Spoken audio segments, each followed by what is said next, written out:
Buyuk Ipak yo'lining chorrahasida joylashgan Buxoro bugun ham dunyoga yuz tutmoqda. So'nggi yillarda uning turizm imkoniyatlari ham oshib boryapti. Joriy yilning 7 oy davomida viloyatga jami 2 million 700 ming nafar sayyoh tashrif amalga oshirildi. Ularning 630 mingdan ortig'i xorijdan ko'hna shahar sayohatiga oshiqqan mehmonlardir. Sayyohlarni shahardagi 519 ta katta-kichik mehmonxonalar o'z bag'riga oladi. Yaqinda ularning soni yana bittaga ko'paydi. Buxoroning turizm imkoniyatlari deganda ko'z o'ngimizda eng avvalo mehmonlarga sifatli servis xizmatlarini taqdim eta oladigan mehmonxonalar faoliyati gavdalanadi. Merkur brendi Akkord mehmonxonalar tarmog'ida yetakchilardan sanaladi. Bizning suhbatdoshimiz esa ushbu brendni O'zbekistonga birinchilardan bo'lib olib kirgan insonlardan biridir. Assalomu alaykum. Siz ushbu brend nomini ushlab qolish uchun nimalarga ahamiyat bermoqdasiz? Biz Buxoroga Yevropa darajasidagi Merkur brendini olib kirishimizdan asosiy maqsadimiz milliylikni ushlab qolish. Mana Buxoro arxitekturasi, bizning mehmonxonamiz milliy buxorocha uslubda, obi g'isht, yog'och, vassa ko'p ishlatilgan. Shu bizning mehmonxona dizaynimiz bizning turistlarga eng yoqadigan narsa bu bizning arxitektura. Bizning eskicha buxorocha milliy uslubimiz. Bizda asosan Yevropadan ko'plab mehmonlar kelishadi. Rossiyadan, Amerika Qo'shma Shtatlaridan, Osiyodan, Yaponiya, Koreya, Xitoydan. Akkord mehmonxonalar tarmog'ining Merkur brendi biz bilamiz juda mashhur brend va albatta bu nom bilan ishlagandan keyin mas'uliyat ham o'zgacha bo'ladi, to'g'rimi? Albatta. Akkord mehmonxonalar tarmog'i 1967-yilda tashkil topgan. Biz hamkorlik qilayotgan Merkur brendi dunyo bo'yicha 700 ga yaqin mehmonxona bor. Merkur brendi ostida ishlayotgan. Akkord mehmonxonalar tarmog'i unga qarashli bo'lgan hamma brendlarning asosiy maqsadi mehmonlarga yuqori va sifatli xizmat ko'rsatish. Agar tadbirkor orqasida uni qo'llab-quvvatlab turadigan davlat rahbari borligini his qilsa, unda qanot paydo bo'ladi. Men ham shu tadbirkorlardan biriman. Mehmonxonaga joylashgan sayyoh eng avvalo qulay va ozoda muhitni xohlaydi. 57 xona, 115 o'ringa ega Merkur Buxara Old Town'da 60 nafar ishchi xodimlar sayyohlarga eng maqbul sharoitlarni yaratish uchun ish olib borishadi. So it's my first time in Bukhara. O'zbekistonga kelishdan oldin aynan Buxoroda qaysi mehmonxonada qolish haqida ko'p o'yladik va Merkurni tanladik. Bu yerdagi atmosfera, Buxoroning milliy jozibasi bizga juda yoqdi. Xizmat ko'rsatish sifatini esa men a'lo darajada deb baholayman. Oqshom tushganda ayvon orqali ko'chani kuzatsangiz, butun eski shahar qiyofasini ko'rasiz. Bu tasvirlar uzoq vaqt xotiramizda qolsa kerak. Mehmonxonada xorijlik sayyohlar ham ko'rib turganingizdek farzandlari bilan bo'sh vaqtlarini mazmunli o'tkazishmoqda.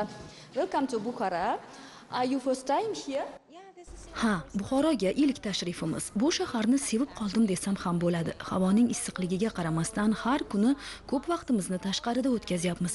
Mehmonxonada ham Buxoroning milliy ko'rinishi aks etgan va albatta bu yerda sport bilan shug'ullanish uchun ham sharoit borligi juda yaxshi. Did you like Bukhara? Like. Dunyodagi eng yirik mehmonxona operatori Akkord brendi Merkur mehmonxonalari uchun taqdim etayotgan xizmat sifati va qulaylik darajasini kafolatlaydi. Loyiha qiymati 3 million dollarga teng mazkur obyekt tadbirkorning o'z mablag'i hisobidan barpo etilgan va ish jarayoniga o'z ishining mutaxassislari jalb qilingan. We enjoyed it. Everything was good. It was good service, very friendly. They helped us very good. And we enjoyed staying in the room, in the pool. Yeah, thank you very much. If you like it, we are so happy for you. And then, what about Bukhara? Bukhara is the pretty, beautiful and then little city, as I know. And then you really like our city. Merkurda ishlashning eng birinchi sharti xorijiy tillardan birini mukammal bilishdir. Bu yerdagi xodimlar esa ko'rib turganingizdek xorijlik sayyohlar bilan xuddi o'z ona tillarida suhbatlashgandek muloqot qila oladilar. Assalomu alaykum, oyimjon, hormang. Qarab turibman, siz ingliz tilini mukammal darajada bilar ekansiz. Nimaga aynan mana shu sohani tanlagansiz? Avvalambor bu turizm sohasida juda ham yuqori natijalarga, ya'ni iqtisodiyotimiz uchun juda ham foydali deb hisoblayman va yoshligimdan mana shu turistlar bilan suhbatlashish, ingliz tilida, turli xil, nafaqat ingliz tilida va boshqa tillarda ham muloqot qilib, ular bilan ham fikr bo'lish men uchun juda ham katta orzu edi va aynan 2019-yil universitetimizda Fransiyaning Vatel oliy maktabining brendi, ya'ni o'sha filiali ochildi va men o'sha talabalar safiga qo'shildim. 4 yil davomida men ta'lim oldim bu yerda o'qituvchilar tomonidan juda ham va o'tgan yili Fransiyaning 5 yulduzli mehmonxonasida mehmonlarga qanday xizmat ko'rsatish, ular bilan qanday muloqot qilish, yuqori darajadagi servislarni ancha o'rgandim va o'zimga egallab oldim. Va hozirda mana shu Merkur Buxara Old Town mehmonxonasida o'z faoliyatimni yuritib kelyapman va bundan juda ham xursandman. Bu yerda menga o'xshagan, ya'ni o'zimni kursdoshlarim hamda boshqa do'stlarim ham o'z faoliyatini yuritib kelmoqda, undan ziyod deb ayta olaman bemalol. Va barchalari o'z ishlaridan juda ham mamnun. Mehmonxona ochilganiga ko'p vaqt bo'lmagan bo'lsa ham, ko'rib turganingizdek, u o'z mehmonlariga to'la. Ularga restoran, konferensiya zali, basseyn, sauna, spa salon, transfer hamda avtoturargoh xizmatlari taqdim etiladi. Mehmonlarga yoqadigan yana bir jihat, bu yerda no plastik tizimi joriy qilinganidir. Bu yerda no plastik tizimi borligi biz uchun ayni muddao bo'ldi. Mehmonxonada plastik idishlar emas, qog'oz, yog'och hamda shisha idishlardan foydalaniladi. Shahar haqida gapiradigan bo'lsam, juda ham chiroyli. Odamlari mehmondo'st va ochiq fe'l insonlar. Uzbeki people very friendly. Menga esa Buxoroning milliy oshxonasi juda yoqdi. Mehmonxonada tayyorlanadigan taomlar ham juda mazali. Palov va lag'mon ta'mi esa chindan ham maqtovga loyiq. Lag'mon.